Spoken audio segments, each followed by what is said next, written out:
Hello, my name's Gary Schotten, and I sure enjoy doing this, and I hope these things are helpful to you. And today, we're going to talk about the power of words, the things we speak, the words we speak. And I'm going to talk about that words can be influenced in how things result, but never am I stating that you can just speak over something in place of doing good business. In other words, you need to understand your financial statements. You need to understand the flow of your business. You need to understand your product. You need to understand a ton of things. And that comes first. And without that, you're probably not going to be a successful business. Those are other topics we're going to talk about. But understanding that you have made diligence at being a good business person, there's one more thing. It's like the cherry on top, the ice cream, the dessert, the power of words. I watch my words, and they have a creative ability. I don't fully understand it. I don't understand how this all works. I have a particular interest in the Bible and how God teaches us, so I'm going to refer that to a little bit. Whether you agree with that or not, that's up to you. But I will tell you, as a matter of history, using the Bible as a textbook only, you'll read in Genesis that the heavens and the earth were created, I say created, by words. God spoke, and different things happened. The light happened. God spoke, and the moon came. God spoke, and the heavens and the earth were separated. God spoke, and those are words. That's how powerful the words are. Even biblically, there's the reality of how was Jesus born. Again, you can agree with this, or you can go another direction. That's up to you. But it was told clearly that Mary never had relationships with Joseph, and Jesus was born. God spoke that into existence. So there's a precedence here that you need to recognize. Now, let's go into the business world. What do I mean by it? Well, for 17 years, I owned a moving and storage company. That means I picked up furniture, dressers, sofas, mattresses, desks for offices, and our workers picked up these things. Maybe we carried them down 2 flights of stairs, and maybe we just carried them out the door. Maybe we carried them 10 feet, and maybe we carried them 100 feet. Maybe we used a dolly and we could roll them down, and maybe we just picked it up and carried it. But we loaded furniture.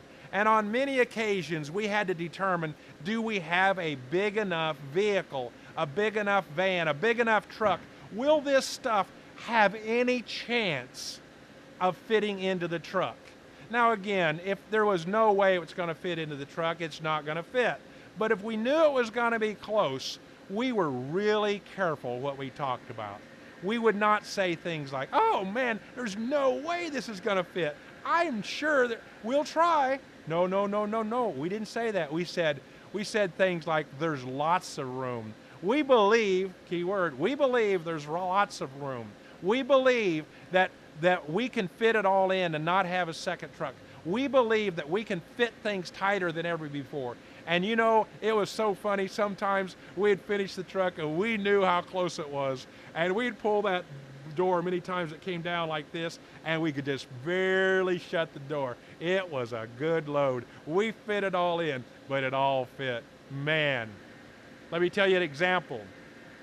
Another example. I own this machine shop. I bought it a little bit cold turkey. What do I mean by cold turkey? I didn't know much about machine shops. I knew about business, but I didn't know about this particular business, and I bought it. And I borrowed money to buy it. I'm testing my business skills. I'm at the peak of my test. And I have some loans, some big loans, and I own it from the year 2006. And in January 1st, 2009, the economy goes dropped, big time. Huge layoffs, lots of workers. We went from 65 employees to 24. If you do the math, I think that's 40 one employees we had to relieve of their duties because we didn't have work. And you know, I had to watch what I said. I could have said things like, "Oh no, we're going to go under. Oh, this is terrible. There's no way we're going to make it. I can't understand what's happened. Woe is me." No, don't say that. Don't do that. I didn't do that. I said this, "You know, I don't fully understand this. It doesn't look all that good, but we're going to come through this as a better company, we're going to come through it stronger than ever before. We don't understand it, but this is going to be a good thing, not a bad thing, because it's going to allow us to get rid of bad habits. It's going to allow us to clean out some of the employees that we probably didn't want to have here anyway. And we're going to come through this stronger than we ever have." This is where we're at right now. I'm videoing, you're watching this when I'm sitting in basically March of 2016. We've had a smaller economic turndown. And I've said in this situation, I said, I wouldn't say things, "Oh no, what are we going to do? Oh," and wring my head and have hands and have sweat on my brows. That's not going to help the situation. I said, you know, this is going to be a shorter economic turndown than anyone ever imagined.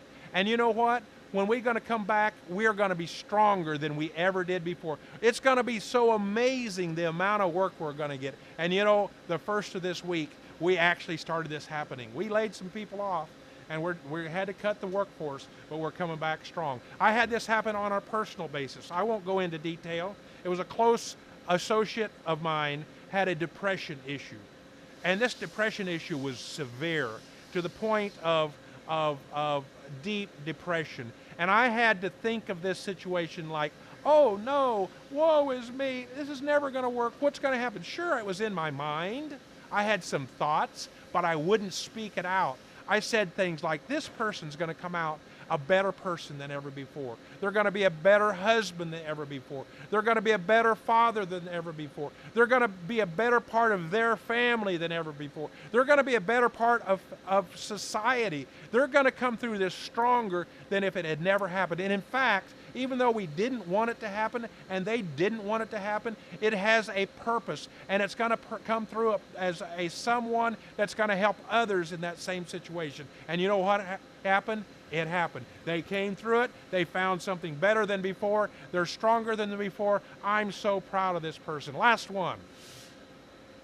We had an employee here just last week had a furnace, a small explosion right in their face. It burnt them immediately. They were life-flighted with an emergency. We heard about this, a small group of us, within the same couple hours. There was a text and said, "Danger, he's in serious condition." And we four of us huddled and prayed, and we said, you know, this person, his name's Ray, he's going to recover.